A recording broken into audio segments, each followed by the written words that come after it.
everybody? It is the Working Brother back at you with another talk. This time we've got Texas.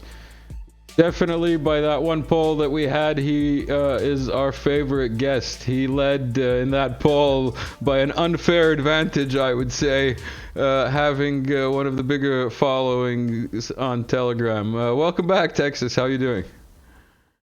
Good to see you again, my brother. Always a pleasure to be working with you. Yes, working and talking. Nothing like a good talk. Today we've got some heavier topics lined up. First of all, the good news. It's Water Day. You told me. What does Water Day mean in Donetsk? Donetsk, still in each different district has water once every third day. So you have 2 days when there's just literally no water from the tap. Everybody here, they drink bottled water. Everybody buys their drinking water. Mm-hmm. And but from the tap, wash dishes, wash clothes, take a bath, wash your that hands. kind of stuff. It's just, flush the toilet. Flush the toilet, wash your hands. So it's it's pretty difficult. Everybody, of course, like you just showed that picture, when it's your water day, you take all your extra bottles and you fill them up. It takes one of those 5-liter bottles to flush the toilet, or to wash the dishes. And then you got to rinse them off with, bottled water too, of course, after that. But, it takes 20 of them to make a bath if you want, so, there's a lot of people here that are taking a bath, once every 3 days. My wife right now is taking a bath, in fact, because it's Water Day. And also the washing machine is working in the background. If you hear some weird noises in the background, it's because the washing machine is working overtime today too. Yeah, no, you're coming in great. Better than the internet that we've had with some other guests who are like in supposedly more civilized and connected parts of the world. Of course, the internet is important. I want to say one more thing about the water too, man. I went to Rostov a couple of weeks ago, and Russia is building a water pipeline from Rostov to Donetsk. It's a major excavation. It's not the great man-made river that Muammar Gaddafi built, but it is it's an alternative route for water from the Don River, and it was started less than a year ago. It was started after the special military operation began, and and it basically follows the road between Donetsk and Rostov, and it's most of it has been dug already, and the pipes are laid out along. The pipes are getting put in, and since they've done more than half the work in less than a year, it will be completed in less than another year. Yeah. But so basically, and the good thing about that is, that it will. It won't be like back to completely normal, but it'll be a major water asset to help get more water into the city of Donetsk, which is 800,000 to 1 million people still live here in Donetsk. But that's the good news, is that there's going to be more water. The bad news is that Russia is building this pipeline, understanding that where we used to get the water from was by Slavyansk and Severodonetsk, from the Severodonetsk River, which is still under the control of the Ukraine Nazis. And so apparently somebody in Moscow thinks that it's quicker to, dig a 200-kilometer pipeline than it is to liberate Slavyansk and Severodonetsk, So on the one hand, it's good we'll be getting water. on the other hand, it's pretty. You know, if the pipeline goes it's directly, disappointing that we. You know, if the pipeline goes directly only to Donetsk, or does it then feed on to Mariupol? Because maybe it's like for no, both it's not cities. going to Mariupol, dude. The pipeline. I mean, what comes to Donetsk will go to other places. It'll go to Makiivka. Yeah. Maybe some of it will go to Mariupol, but it's coming directly to Donetsk. I mean, I was on the edge of the city today. We came back from Petrovsky today. By the way, 10 grads hit in Petrovsky in our neighborhood today. Yeah, I've got a picture lined up. We're going to discuss that. Yeah. Yeah, so we came back. I mean, the Petrovsky Bridge, that big bridge over the railroad tracks where you go from Textilchik to Petrovsky, it got hit hard. 3 HIMARS about a week and a half ago. Some people were killed. And so I went today with my friend who suggested that we try a back route. He said, in case the bridge gets cut, let's take this back route to, that you can get back to town without going across the bridge. Yeah. I mean, because from the bridge, I mean, it's like 20 railroad tracks. There's no, I mean, it's like a river, dude. There's no way you can cross it not on that bridge unless you go way around. And so we went way around, and I was pleasantly greeted by the view of a lot of military equipment that was working, including our grads loaded that were heading towards Mariinka, but Petrovsky again got smashed today, like it does pretty much every day these days. Yeah.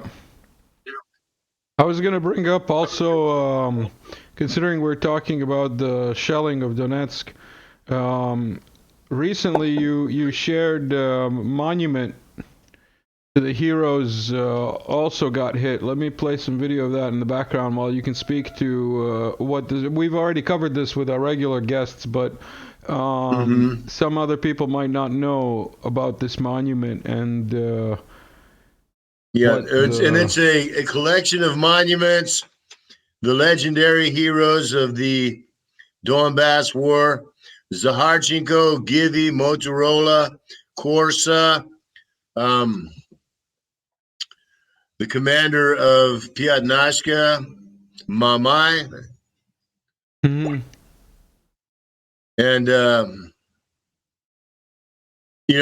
and on the day of the anniversary of the death of Voha, who was the commander of Sparta after Motorola was killed. Voha took over. He was killed in Mariupol a year ago. On the anniversary of his death, the Ukrops bombed this place where there are the monuments of Voha and the other guys. And I mean, it just goes to show how cowardly and despicable they are. They're bombing guys even that are dead. They're bombing the monuments to them. Yeah. And you and I went there, didn't we? We did. I had some footage, but I didn't want to play it again. No, that's okay. I mean, but you remember where we went, and now that place even got bombed. I mean, the area around it's not the first time since I left. Like, it got hit. The monument, or the other monument, let's say, right behind it, got hit maybe a week after I left. So it's not like by accident. It's a tactic, of scaring civilians. It's intentional, man. I mean, And the bombing of Donetsk, there's 2 types. There's targeted. I mean, where they intentionally bomb churches or hospitals or schools, or civilian administration buildings, something like that. And then there's just random. I mean, where it just flies, I mean, and And that's the thing. I mean, even still, when I leave where my wife, where Ludmila and I live right now, in the center of the city, I still go to Petrovsky, pretty much every day. And when I leave, I mean, we hold hands and say a prayer. Yeah. And she prays that I'll make it back, and I pray that she'll still be okay when I get back. Yeah. And it's a tough situation, and it can happen. I mean, in the last month in Petrovsky, our house got damaged. Some shells hit within 100 meters. Our neighbor called us and said, "Hey, your house got hit, broken windows, messed up roof." And so we drove out there to see what the damage was. As soon as we got there, a second attack came in of rockets and artillery. We spent a couple of hours in the basement. Ludmila was very traumatized by it. I wasn't very, happy about it either. And that was in Petrovsky. And then the next weekend, we're in the center of the city. We're meeting a friend for, lunch in a little cafe by the Central Market, right by the big Central Market bus station. And, we're sitting there having lunch, and all of a sudden,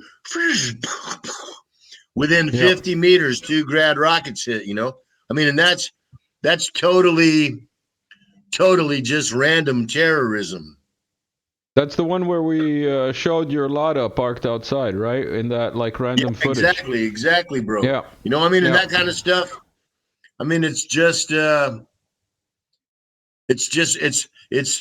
the purpose of it is to terrorize. And you understand that, the CIA that created Al Qaeda, that created ISIS, that created the UCROP Nazis. Yeah. That's what, I mean, who created the death squads in El Salvador and the Contras in Nicaragua, who went into villages and tortured, murdered whole families, tortured them to death in front of everybody else in the village, and says, if you try and resist against us, we're coming back for you next time. And that's the true meaning of terrorism. The New York Times refers to them as allies of Ukraine.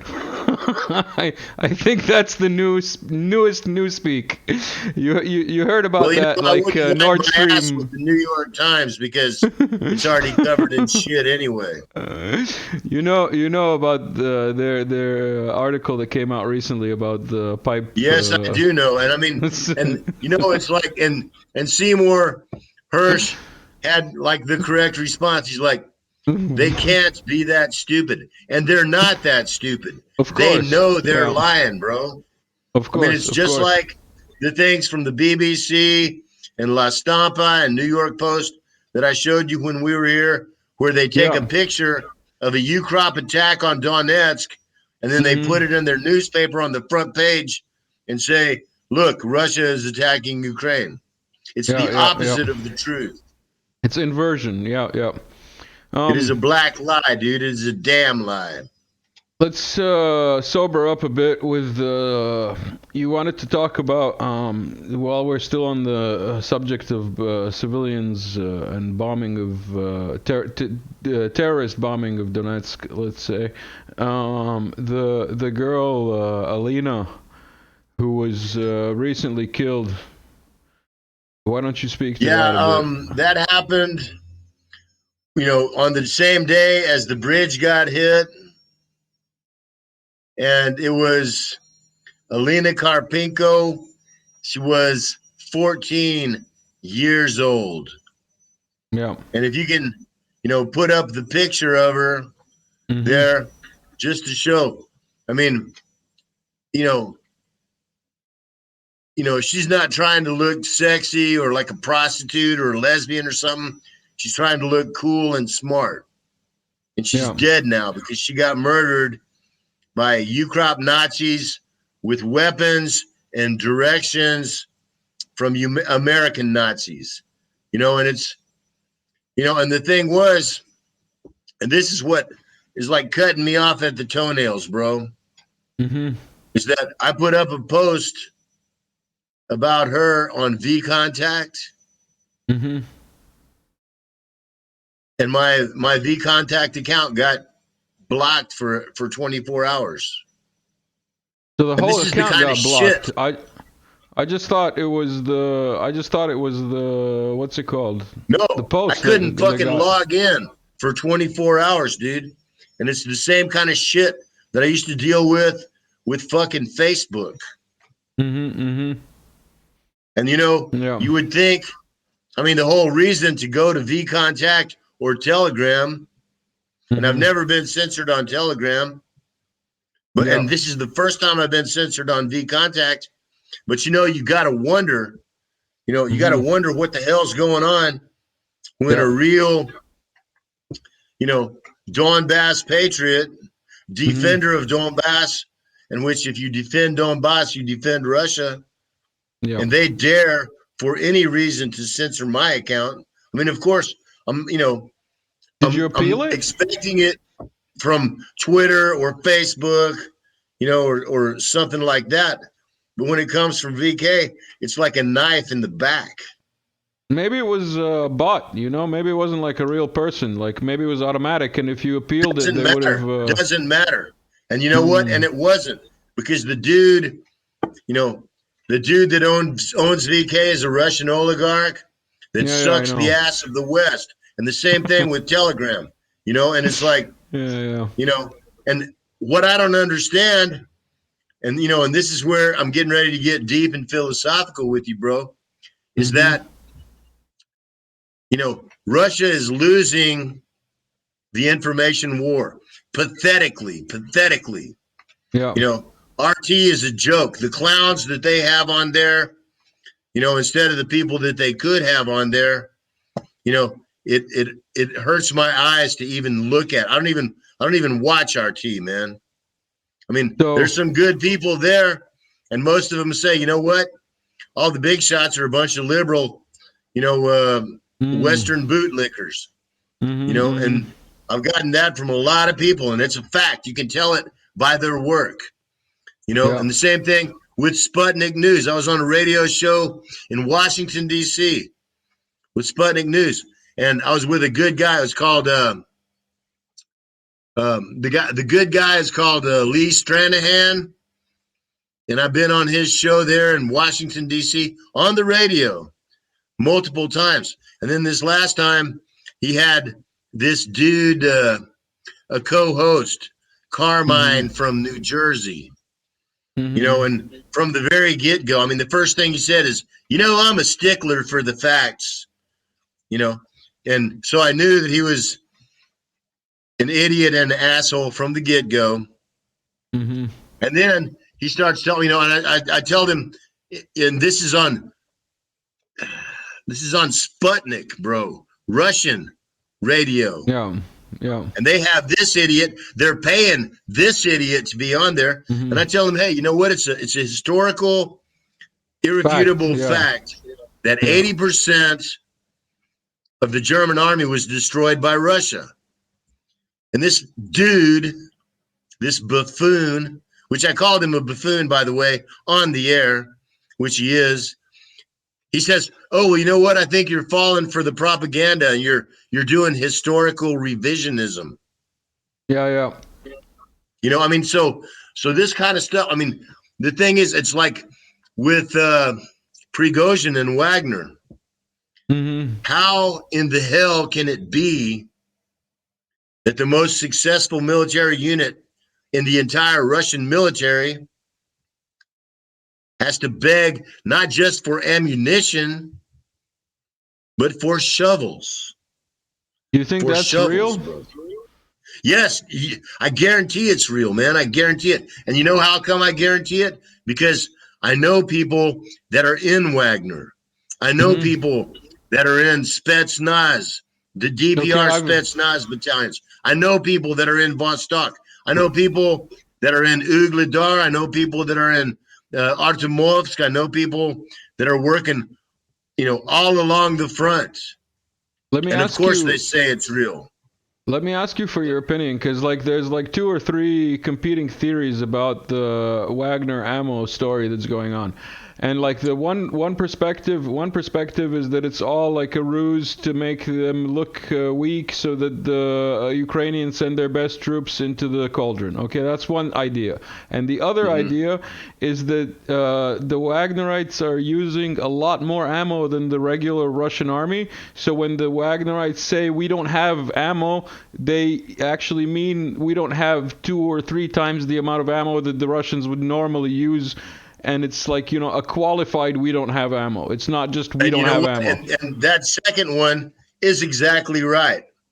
All right. Wagner does use, and I talked to my Spetsnaz friend, an officer, a top officer in a Spetsnaz DPR unit just the other day. And he said, and Prigozhin, he published a list of the ammo that they use every day, and how much when they're supposed to get a 10-day supply every 10 days. Yeah. And the list that he published, it showed that in some cases it was half, in some cases it was a quarter, in some cases it was a tenth. Yeah. And you know what? And of course, yes, of course, Wagner uses more. And my Spetsnaz friend, he said, when I saw that list, I'm like, I just wish that I could get, an ammo list like that, But, first of all, that's a Spetsnaz battalion. You're talking about a couple of hundred guys. Yeah. Wagner is not a couple of hundred guys. It's 100,000 guys. Second of all, the only place that's making progress, any serious progress on the whole Ukrainian army, on the whole Ukrainian war, is Wagner. And Russians are either stupid or they're traitors not to give Wagner all the ammo they want. Why give ammo to anybody else if Wagner is the one that's moving forward? So yes, Wagner uses a lot more ammo, and they use it to excellent effect, and no one else in the Russian military comes close to using it as effectively. And and I tell you, Oleg Sarev wrote today that, you know who is Rogozin, the guy who got hit his birthday party a couple of months ago? Yeah. Okay, and he's a serious guy. He's on the front too. And he said it today specifically, said the commanders of the DPR army should be the commanders of the Russian army. Rogozin, former head of Roscosmos, said that. That's right. From the front, with a Bronick and an AK-47 and a helmet on, Yeah. And, so that's a real patriot. That's a guy on the front. That's a smart guy. And he's right. And I've been saying it for months myself. All these Russians, it was Wagner. It wasn't the Russian army that turned around the war in Syria. It was Wagner. Yeah. Hold on, dude. Hold on.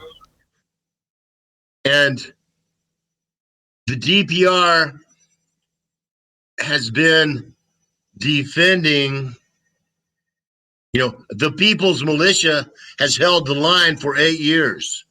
Yeah. Who defends Donbass defends Russia. And then the Russians come, prancing in and like a big parade. And, other than Wagner, they haven't done shit. Shit. They've been, they made forward and then they pulled back. And there's a lot of fucking questions about why that is. And, there's 2 very interesting theories about that. Go on. That I will go ahead and explain right now, which is the first one, Arestovich, Zelensky's old boyfriend that got kicked out recently. He said, it's China that's tying the hands, that's making Russia fight with one hand tied behind its back and blindfolded like they are. The fact that that Russia has not blown the bridges across the Dnieper, that Russia has not blown up the railroads completely, that costs Russian blood. There's it is the opposite of any kind of serious, intelligent military strategy, and it cannot be explained by stupidity. There's some other reason that has not happened.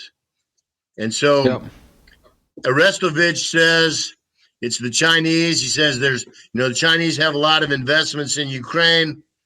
They don't want, the infrastructure destroyed, interfering with their businesses. So maybe China is telling Russia, look, we're going to be on your side and support you as long as you don't do this or this or this.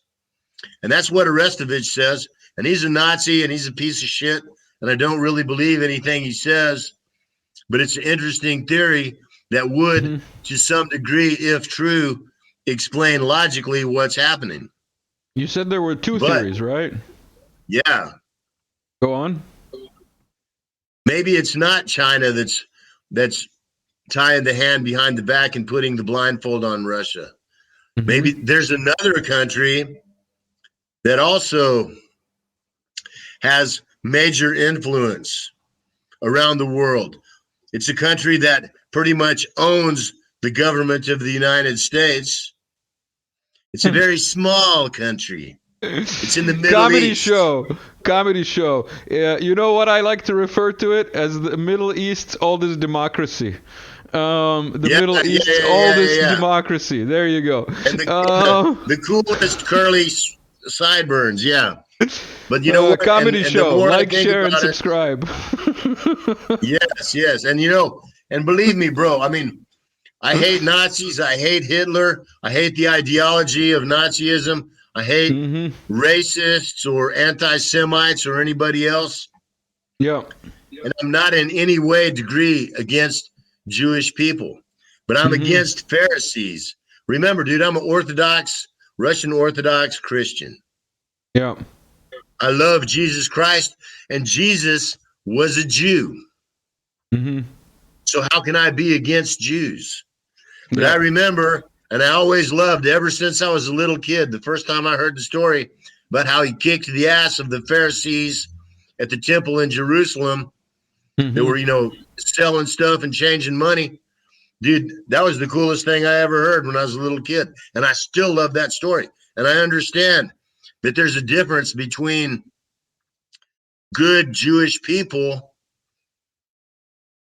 or, as we say in Russian, they're Jude is a Jewish person or Jewish people, and Jit, that's a Pharisee. That's what you call a goddamn Jew, And all right. You know what? There's a difference. When you said there is a difference. You said we were going to get philosophical, you weren't joking. No, dude. But you understand and you think about it, dude. Of course. Yeah. No. That's the only other country in the world that could have the influence on Russia that China had. And if China's not the ones that's tying Russia's hands behind its back, there's only one other alternative. And this came to my mind just recently with the help of a very intelligent guy. Astute, yes, indeed. But, the more I think about it, you can see how the Pharisees control the United States. They own the government. They own the judiciary. They own the media. They own, the banks. Yeah. They own and control it completely. And I'm sure that they have, without question, they have, maybe not to the same degree, but they do have a lot of the same pernicious influence in those same industries in Russia. Yeah. And if it's not China that's tying Russia's hands, then there's only one other alternative, because no other country could have that much influence, that much power.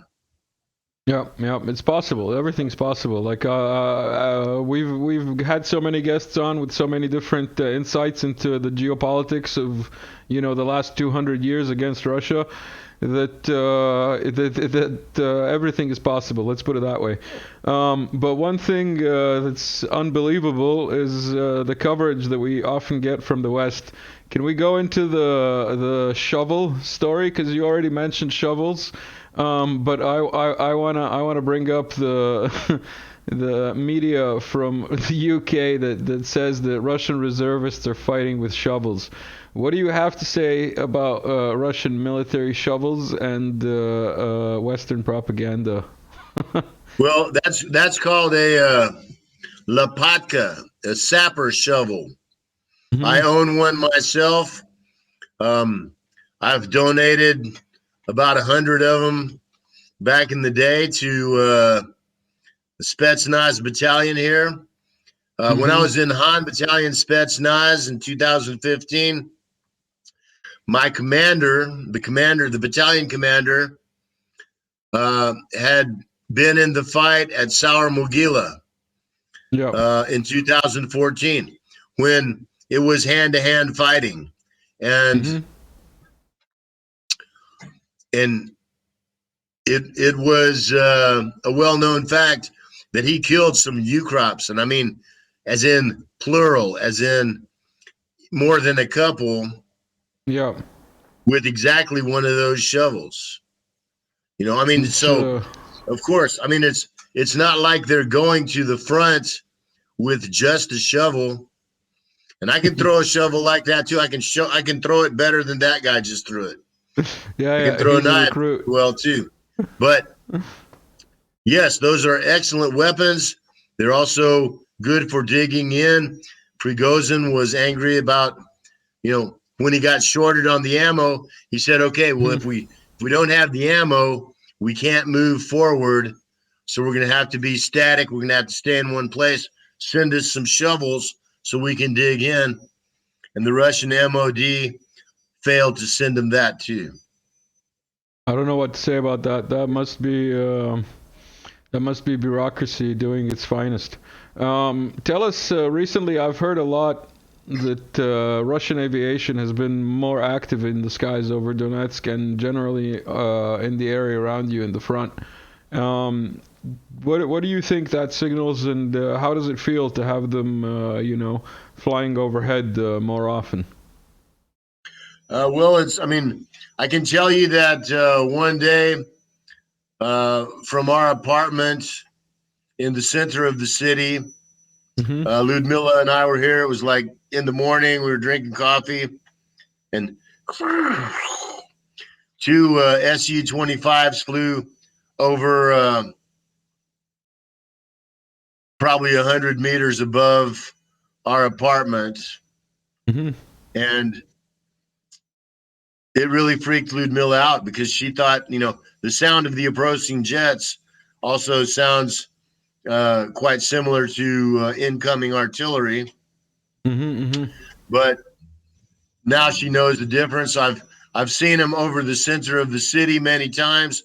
I've seen them over Petrovsky helicopters and the Su-25s, and it's very pleasant and encouraging to see them.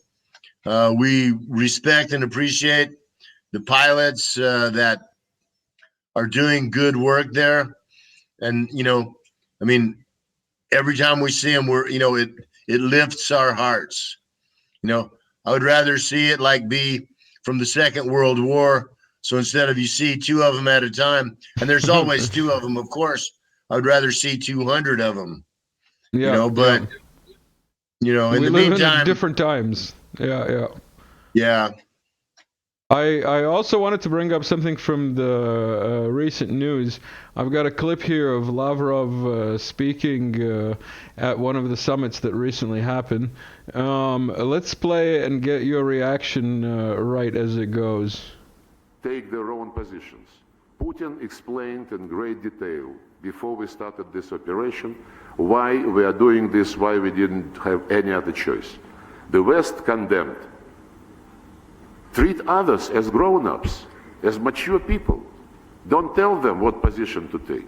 The developing world basically was silent until the West started blackmailing them, threatening them, sanctioning those who would not sanction Russia. You know what? Many friends of mine in the developing world, they're telling me how this is being done. When the West says, the Americans tell them, you must vote this way or else. And they say, okay, I will vote the way you want me because I believe this can be explained by the United Nations Charter and so on and so forth, but what do I get in return? And the answer from the Americans is, you would not be punished. Fair deal, very fair deal. Then I have quite a number of friends in New York, and when I was there for the last General Assembly, I talked to them, and they were, many, if not most of them, were saying that they fully understand what is going on, and that we should not be angry at the way they vote. And they told me what arguments the Americans have been using when they persuaded people to vote in the General Assembly against Russia. The arguments are very straight. Don't forget that you have a bank account in such and such bank, and don't forget that your kids go to Stanford. Bluntly.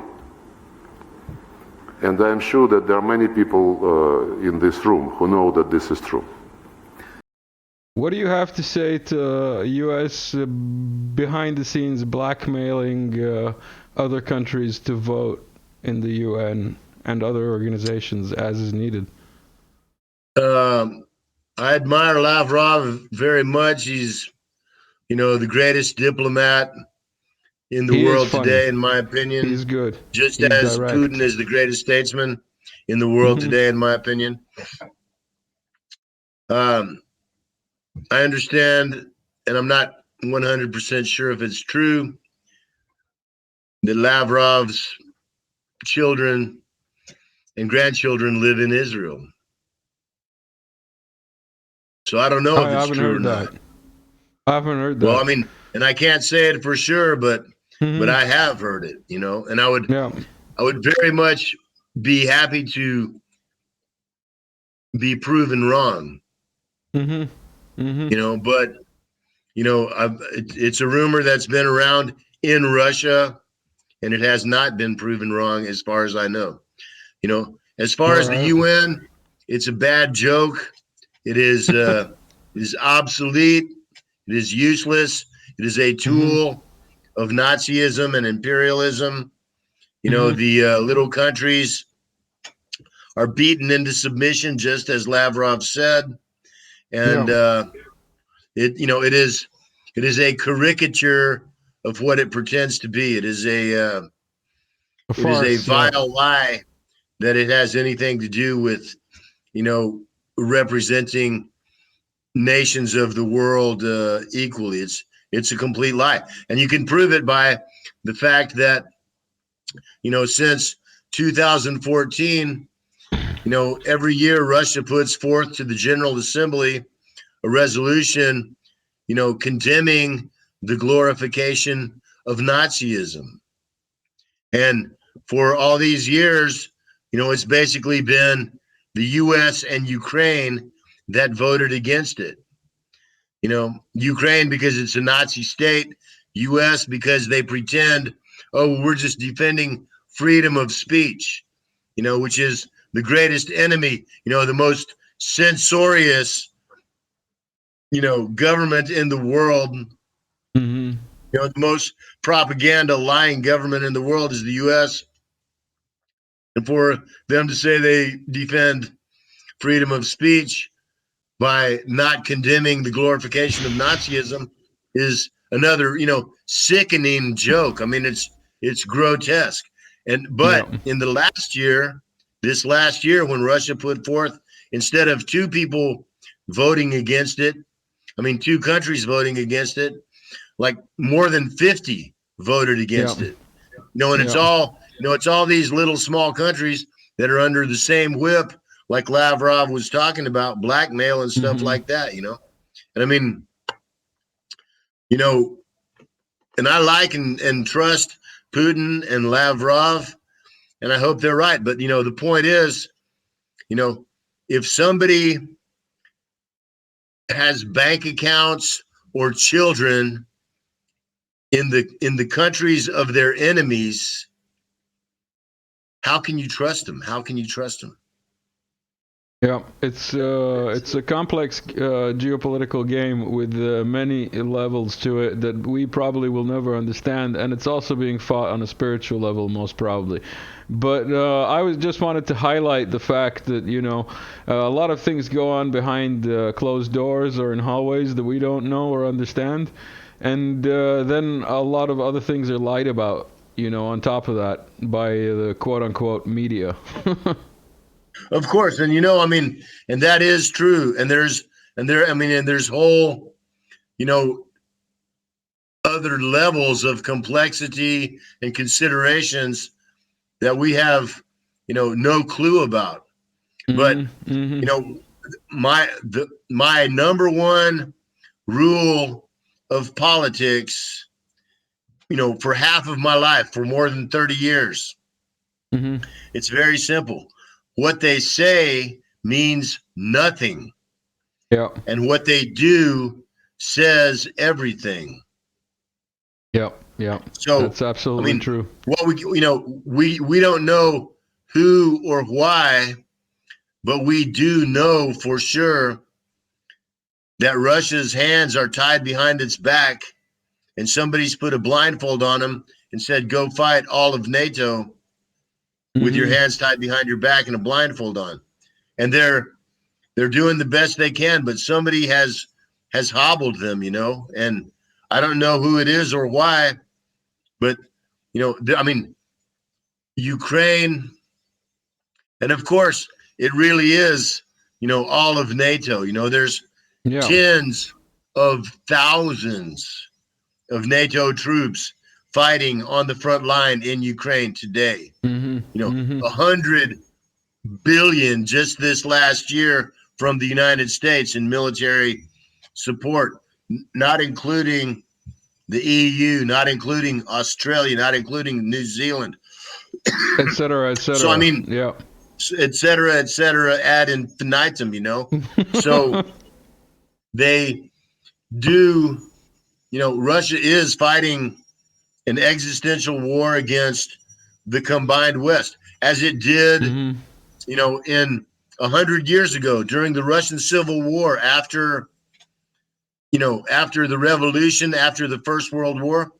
A lot of people don't know that the United States and Japan and France and Britain invaded Russia in 1919, and more than 50,000. Japan sent 100,000, but more than 50,000 Western countries, the same countries in NATO today that are attacking Russia again.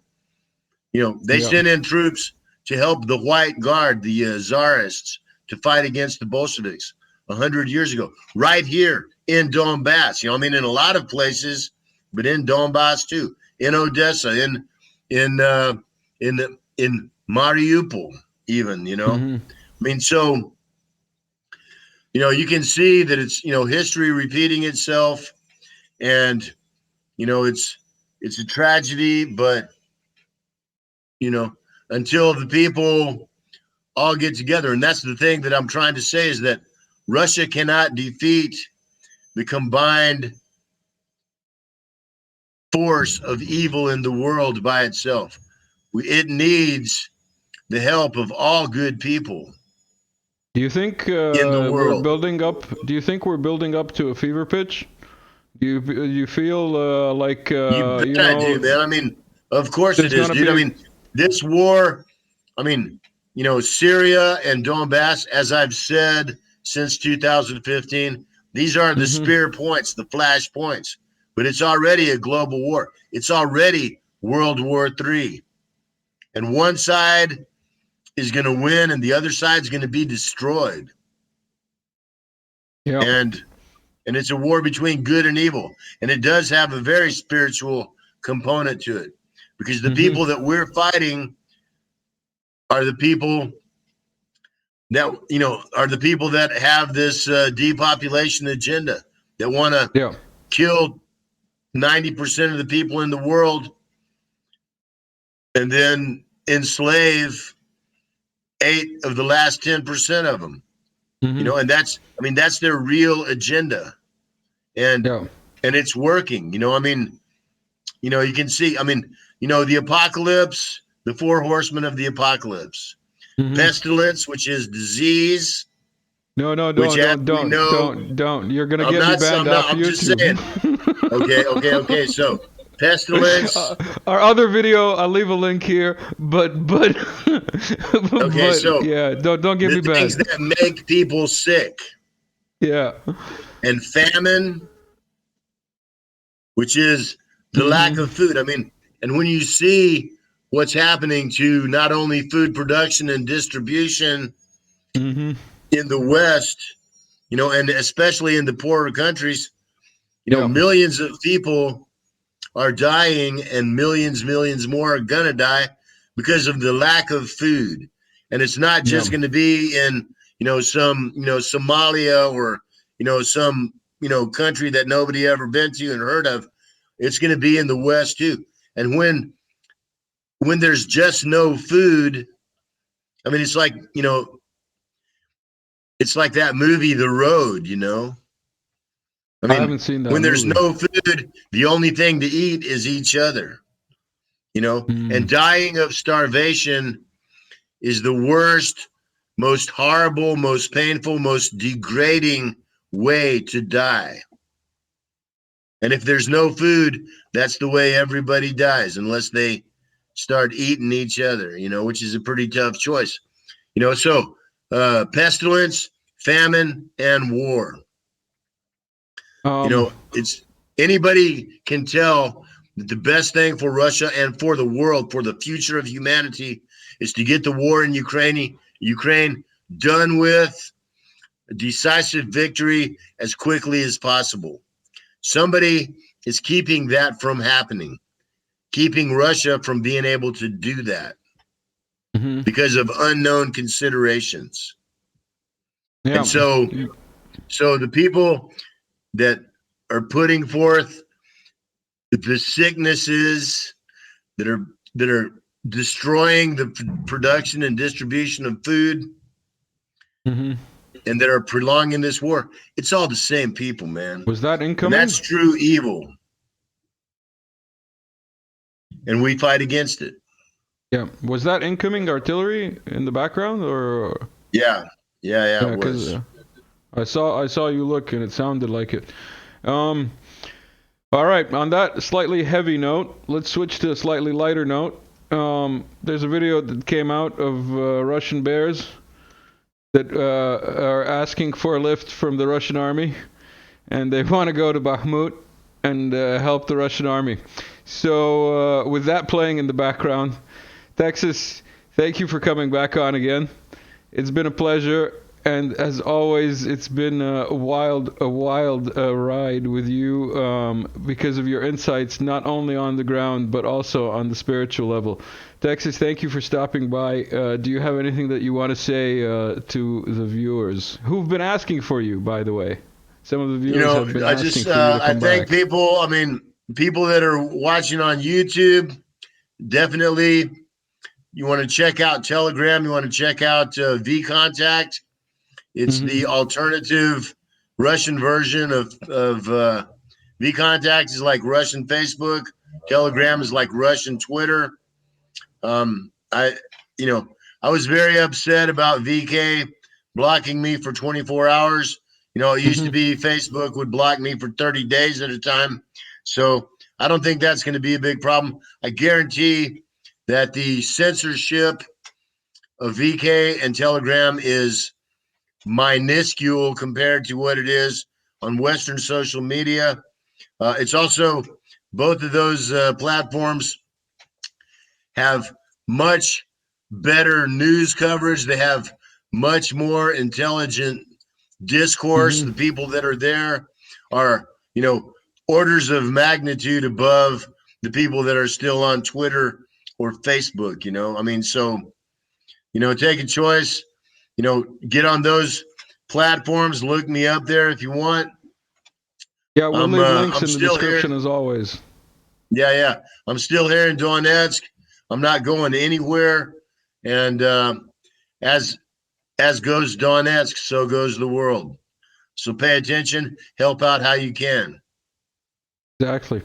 Thank you, everyone who stuck around to the end. Texas, thank you again for stopping by. I'm going to take us out with some music. Everybody like, share, and subscribe. See you later.